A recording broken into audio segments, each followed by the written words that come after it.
This is culturally inappropriate. 3, 2, 1, say it's not fair. How you just gonna take off your clothes and sit right there?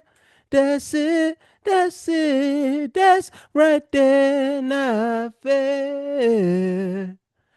How you just do whatever you want? How you gonna put a spell on me just to run? How you gonna keep me falling in love? It's just not fair. Hey yo, welcome back to another episode of the Arts Block Podcast. I'm your host, Eric Curry the Third. How y'all doing, man? I hope y'all doing well. Hope y'all doing good. Y'all look great, smell great. This is a podcast. Like I say every week, man, this is the podcast for the people who smell good. Hope you have your good scent on while you're watching this podcast. Thank y'all so much for tuning in. If you're listening or watching this on YouTube, make sure you like, comment, subscribe, turn on post notifications so you can be notified every time we post a podcast. If y'all listening to this on your favorite podcast platform, please make sure you give me a 5-star and a review. Just say that this is the greatest podcast you have ever heard in your life, and that will suffice. Eric, what are we talking about today? Well, we have a great pod in store for you guys today. I have a lot to talk about. We're going to talk about the recent deaths in the arts that have happened, and people's reactions to it. We're going to talk about us being in the information age, and the main topic for today is entitled "The Outcome." I'm tired of people keep telling artists that the outcome of things don't matter when they really do. So we're going to talk about that today. Listen, man, I'm excited. I'm excited for this pod. As y'all see, I don't know, like my confidence for this pod for some odd reason is through the roof. It's through the roof right now. My confidence for this pod is a little crazy. Like I'm a tad bit confident. Maybe I shouldn't be, but I am. I'm a little teak confident. So I'm gonna keep this. I'm gonna stay on this confident wave, and I'm gonna ride this one out. Pause. All right, let's jump straight into it because we have a lot to discuss. We have a lot to talk about. All right, first thing on the docket: death comes in threes. RIPs are due. So I'm gonna be. This is going to be the most sensitive that I am during this episode of the pod. This is going to be this is going to be the most sensitive I am during this specific section of this pod. Let me say that.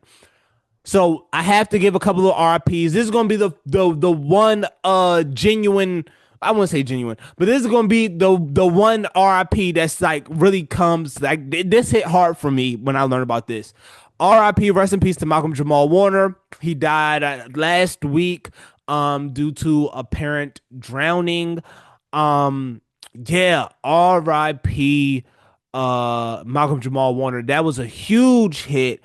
Especially a huge hit for me because I grew up watching the Cosby Show. My mom had the Cosby Show on DVD. I think she had like the first 3 or 4 seasons of Cosby Show on DVD, and she actually got that.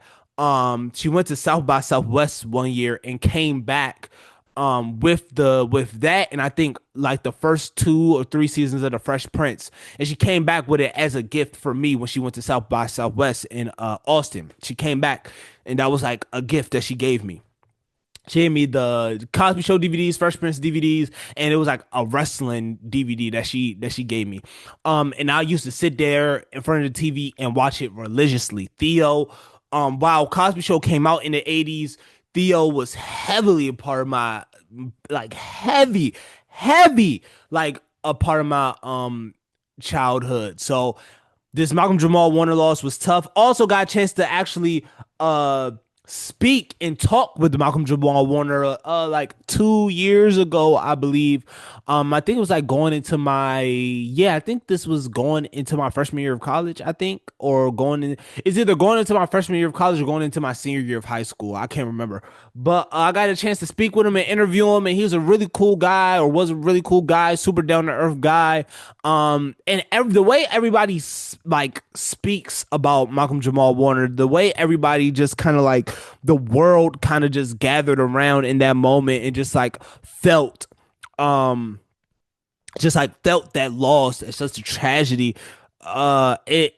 It was something that I didn't realize his global impact or his impact on the community until his death, which is a shame, right? I feel like we need to do a better job of embracing our legends, embracing the people who kind of shaped and formed our childhoods and our life stories while they're still here, while they're still living, while they're still breathing. Because I did do my due diligence in just like seeing his cultural impact until he's gone. And right now, currently, I'm watching Community, and he plays Shirley's husband in Community. So he'd be popping up in some of the Community episodes, and Michael K. Williams popped up in a couple of Community episodes, and just seeing like two legends, just you watching the show that they were once in and seeing them do what they love, and now they're not here no more. It kind of hurts, man. It hurts a lot. So rest in peace to those two gentlemen. Rest in peace to Malcolm Jamal Warner.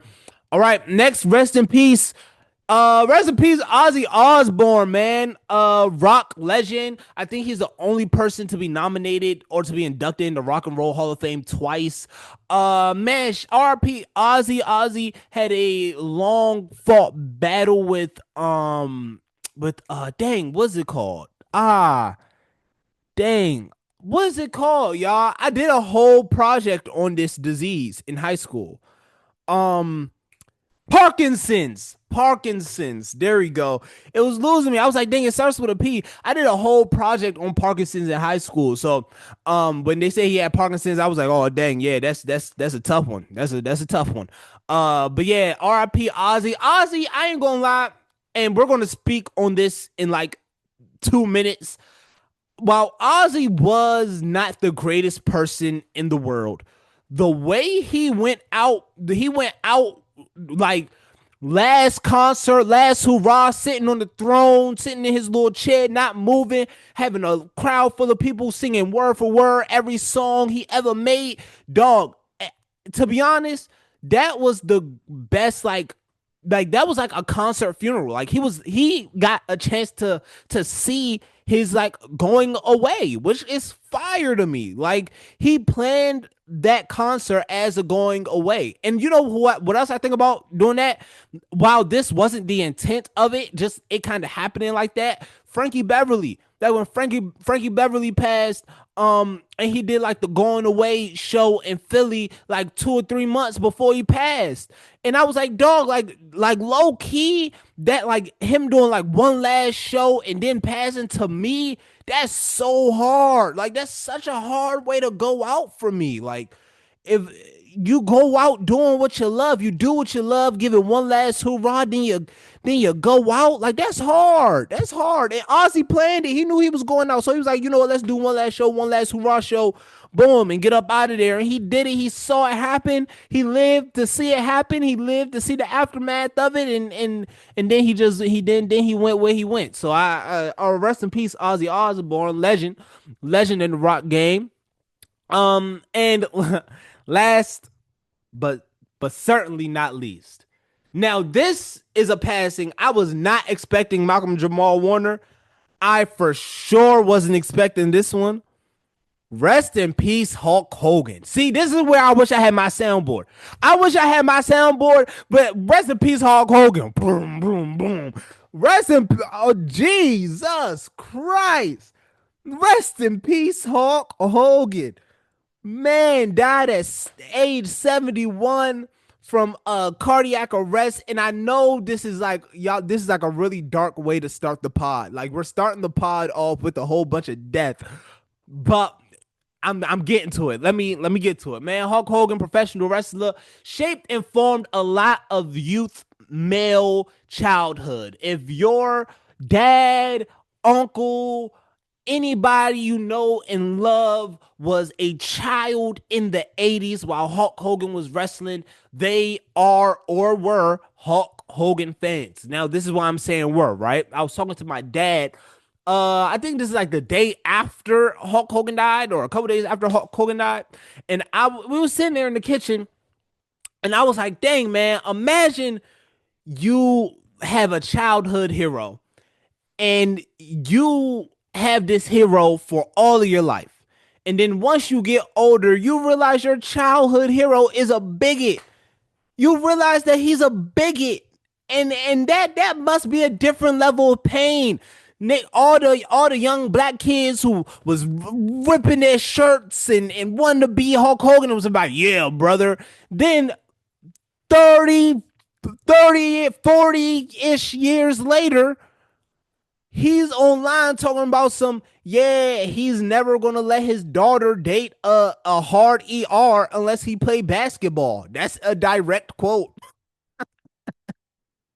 That's a direct quote. So imagine having this childhood hero since you were like 4, 5, 6 years old, and now you're 30, 40 years old, and he's a bigot.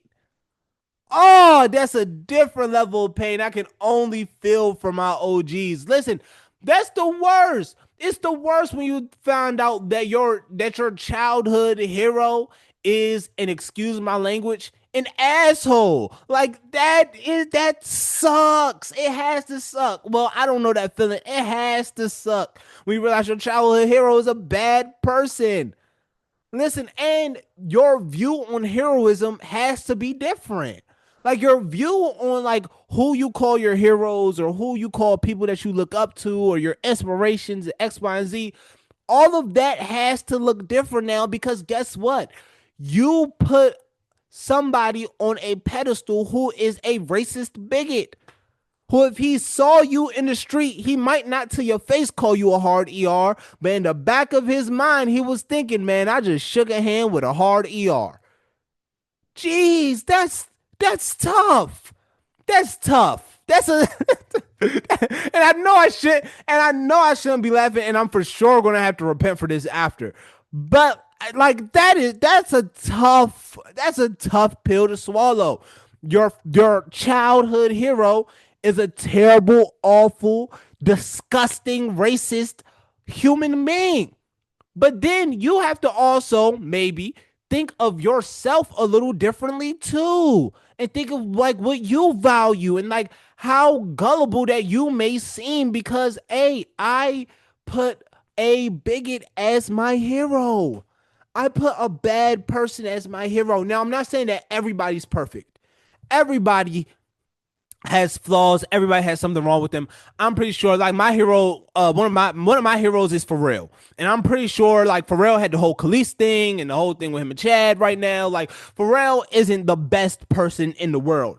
However, Pharrell's not out here calling people hard ERs or the hard ER equivalent to whatever slur there is for their race or nationality. He's not doing that. Hulk Hogan was. Hulk Hogan was. And again, that's a hard pill to swallow. Your hero was a bad person. Listen, man, we're not people online who are grieving Hulk Hogan, who are saying, "Oh man, Hulk Hogan was an American legend, was an American hero. He did X, Y, and Z." They're not wrong, because he was all of those things in the 80s, early 90s. Shoot, I would even say early 2000s. Hulk Hogan was still considered one of those American hero. When you think of America, you think of beer, apple pie, the bald eagle, and Hulk Hogan. That's what you think of. You think of beer, American pie, the flag, the bald eagle, and Hulk Hogan. But now, and it might make sense if you think of Hulk Hogan when you think of America now that we know what we know. It might make sense. It might make sense that you think of Hulk Hogan when you think it might make sense that you think of Hulk Hogan when you think of America. Because now I know when I thought of America and I thought Hulk Hogan, it makes sense to me now. I can't even lie. Oftentimes we are grieving the character that somebody portrayed. We are grieving the Hulk Hogan character. I don't even know Hulk Hogan's real name. I don't even know his real name. His birth certificate can say Hulk Hogan right now, and I would believe you.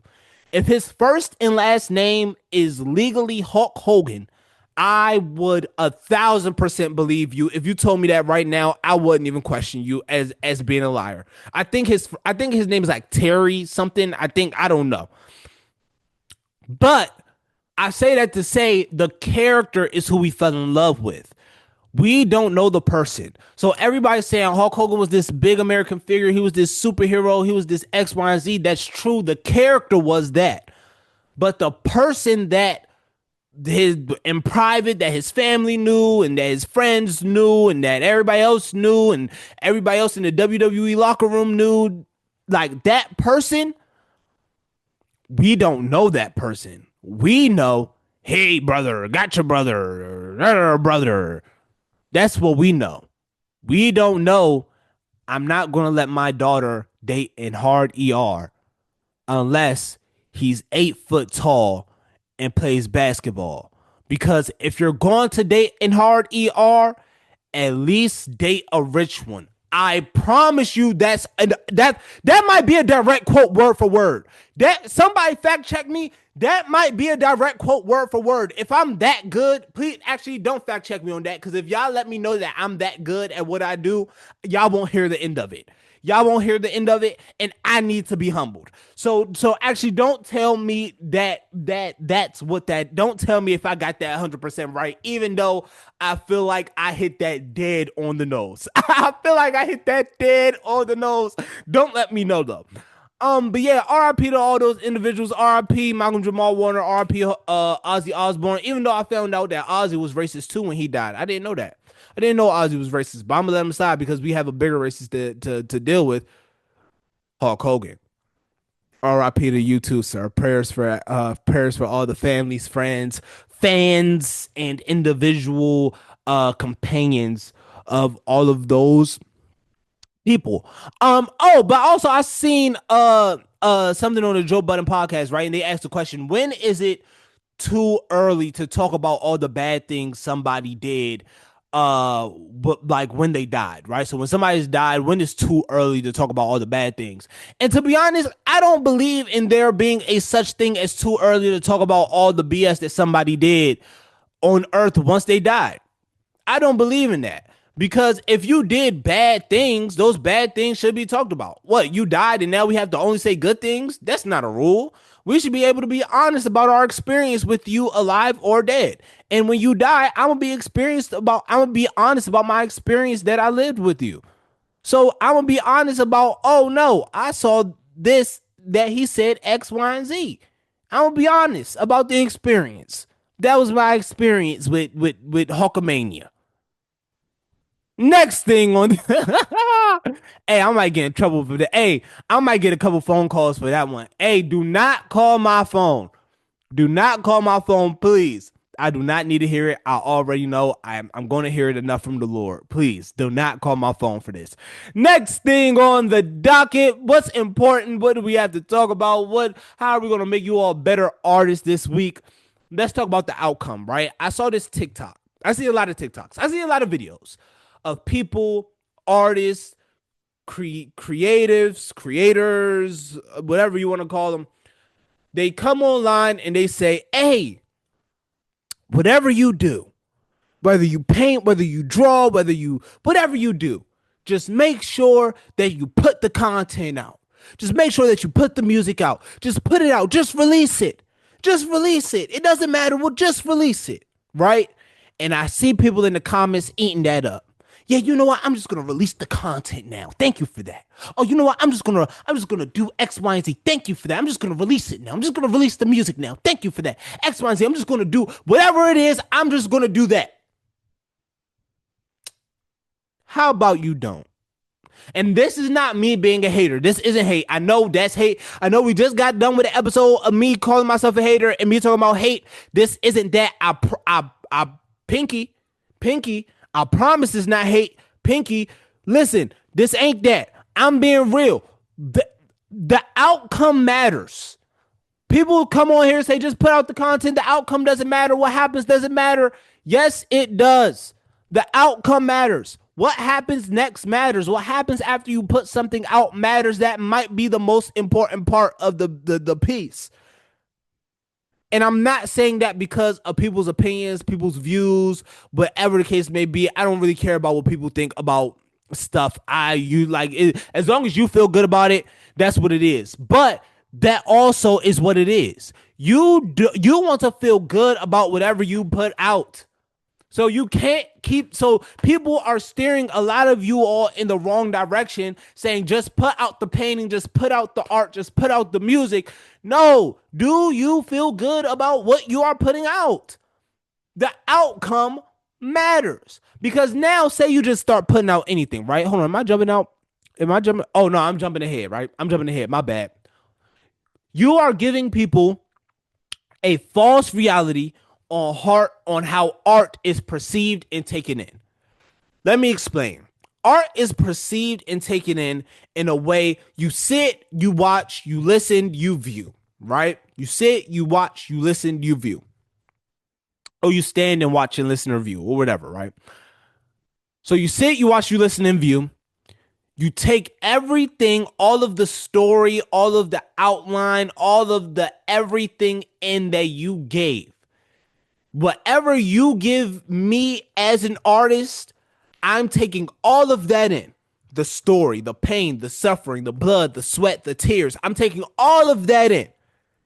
If there is none of that, there is nothing to take in. And then my first impression of you is an artist with nothing to say, or an artist with no purpose, or an artist who's just doing this because they want to do it, not because they really love it for real. It's just because it's a hobby for them. It's not something that they see really affecting or changing the world.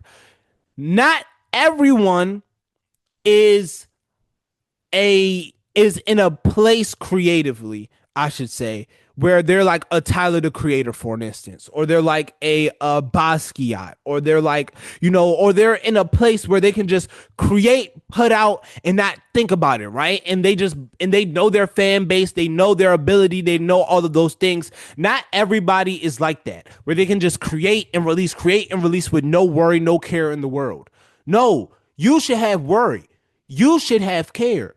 You should think always, hey, does this reach the standard of artistry and the standard of preparedness that I need to have and that I want to be at so I can get to the next level in my career or in my art form?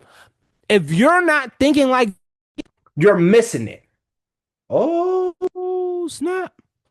Am I back? I'm back. I'm back. Back. I'm back. If you're not thinking like that, you're missing it. I'm sorry to be the one to tell you it's gonna hurt. It hurts me more than it hurts you. It hurts me to tell you this more than it hurts you to hear this. You have to be real with yourself and where you are as an artist to know that no, the outcome matters. What happens after you put something out, it matters. Because guess what? You just putting something out, not thinking about what can happen after, not thinking about what if it blows up, not thinking about none of that. You just putting something out, right? It blows up. Now you're not ready for the blow up. Now what? We see it with artists all the time. Artists be quick to blow up because there's no development, there's no foundation, there's no groundwork. They blow up and now they're known for something that they don't want to be known as, and either they fall off or they're just at this floating section of relevance. But there's no excelling, there's no propelling, there's none of that, because guess what? There's no foundation in what they're in, because all of the things happen quick because somebody told them, oh, just release it, just put it out. Just release it, just put it out. Why is the outcome so important? This is how people are going to experience you. What you put out is how people experience you. You are an experience. When you make art, you are selling an experience. When you are producing something, you are producing an experience. When you are watching a movie, you are watching an experience. Everything when it comes to art is an experience. It's not something out of coincidence, it's something out of experience.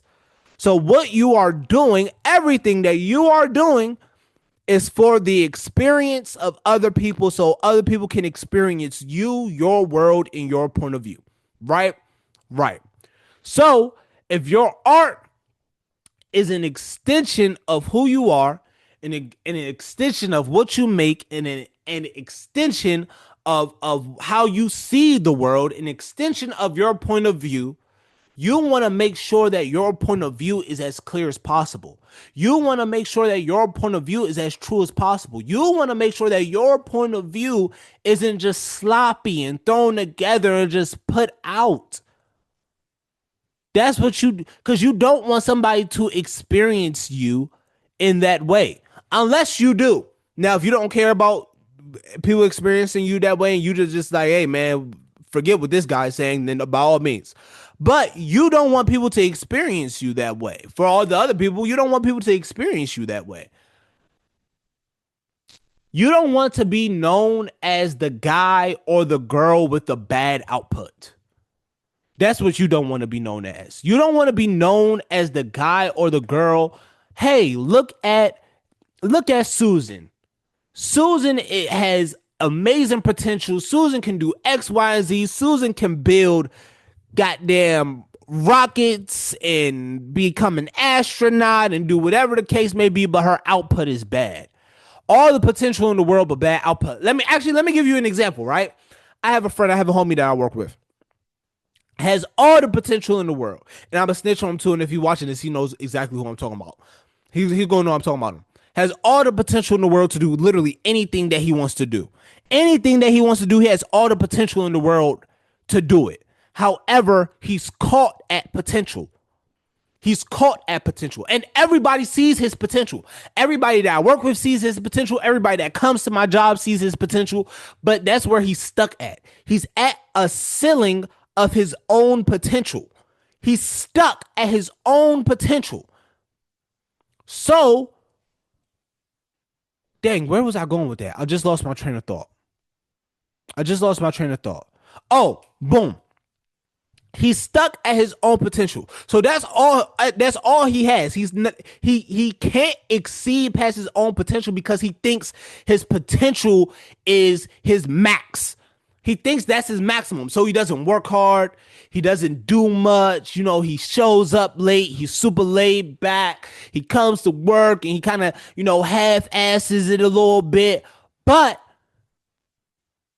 his potential is still there. But guess what his output is? His output isn't the greatest because he's not working on the potential. He's not stacking on top of that potential. He's not making sure that there's better and there's more for himself. He's not looking to improve. He's not looking to be known as more than the guy that has great potential because he thinks the potential is enough. However, soon, once that potential well dries up, he's going to be known as the guy that has great potential, but he has bad output. So he's where he's always been. And he knows I'll tell him this. I'll tell him this. I'll tell him this to him. So this ain't nothing new. So I say that to say you don't want to be known as the guy or girl with the bad output. You don't want to be seen as such and such with a whole bunch of potential but horrible output. Oh, such and such with a whole bunch of gifts and a whole bunch of talents, but their execution is bad. You don't want your execution to be bad. You want your execution. Your execution isn't always going to be good. Don't get this misconstrued. Your execution isn't always going to be good, but you don't want to be known as the person whose execution is just bad. Like, oh, you talking about such and such. Oh yeah, their execution is bad all the time. That's not what you want to know. That's not what you want to be known as. People will sit there online. People who create and are artists or whatever, they will sit there online and look at you and be like, well, quality over quantity. Or they might say quantity over quality. They might say, you know what? It doesn't matter the quality of something, just put it out. Or on the flip side, somebody might say, oh, it might not depend how much you do. It just matters that if you do it, it looks good and you do it well. You can post once a month, but have that be the best once a month ever. Quality and quantity goes hand in hand. I hate to break this to you. Quality and quantity goes hand in hand. For example, Michael Jackson is one of the greatest artists ever. Michael Jackson is the greatest artist ever. Dead or alive. The greatest artist ever. However, he has a long body of work, but the quality of that body of work has sustained in the test of time. So not only does he have the body of work, but the body of work is good. The quality matches the quantity, right? But if you, pick a rapper, any rapper, who has a lot of bodies of work, however, only 2-3 projects is good and the rest of them is garbage. or a director who has probably two classic movies, but the rest of their movies in their catalog are god awful. The quality and the quantity match each other. It's like peanut butter and jelly. It's like ham and cheese. It's like whatever the case may be, right? You want your quality to also match your quantity, because guess what? Not only do you want your quality to be good, but you want to show people that you can do it again and again and again and again and again. So once you do it one time, you want to show people that you can do it again and again and again and again and again. And I don't want people to get confused and be like, well, are you telling me to post a lot or post a little bit? Or are you telling me to release the music or not release the music? Like, what are you telling me, Eric? I'm telling you that there's two sides to every coin. That's what I'm telling you. I'm telling you that there's two sides to every coin. Don't become paralyzed trying to get the perfect outcome, right? But at the same time, do not just put out anything and be so oblivious to the outcome that the outcome is something that you don't want it to be. So do not be strapped in so tight in the seatbelt of perfection that you are paralyzed by the outcome, that you don't do anything, that you're frozen, that you don't release any music, that you don't sell the paintings, that you don't show the script to anybody, that you don't release the podcast, whatever the case may be. Don't be so paralyzed in that. It's strapped in the seatbelt of like uncomfort. But at the same time, don't be overly comfortable in just releasing any and everything that the outcome, you don't even care about it. Because like I say, last pod is never what we make is never for us, it's always for other people. So we're not keeping that in mind, like how other people can take this, how other people can consume this, how I want other people to feel while I'm making this. Then we're being careless with art. Now we're just doing anything. And now the title of artist is starting to, that's why the title of being an artist is starting to have like smut and dirt on its name. And you can't you can't differentiate people who are artists and people who just make art, right? People who make art is just that. They make art. Artists care. It's a different level of care and intentionality it takes to be an artist. Anybody can make art. People are born to be artists. People are born to be artists. So do not become paralyzed in your own art form where you are not showcasing to the world your art, but at the same time, do not be so oblivious to the outcome that you are now just a person that makes art and not an artist. Perfection is more of a state of mind than a tangible thing. Perfection isn't real, ladies and gentlemen. I hate to be the one to break it to you. Actually, I love to be the one to break it to you. Perfection isn't a real thing. It's more of a mindset than something that can be tangible. That's something that you can receive with your hands. It's something that is it's a mindset. Whatever your perfection to you might not be perfection to me. Perfection to me might not be perfection to you. Perfection is not a tangible thing. Stop thinking that perfection is tangible. You want to know what my acting teacher told me a while ago?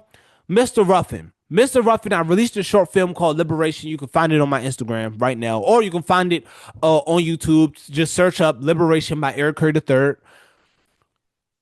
I put out the short film. I hated it. I hated everything about it. And I was like, and he was like, well, why did you hate it? And I was like, well, it just didn't look the way I thought it was going to look in my head. It wasn't the perfect way I envisioned it.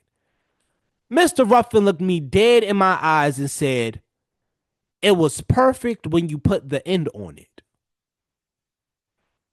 He looked me dead in my eyes and said, it was perfect when you put the end on it. Perfection is a mindset.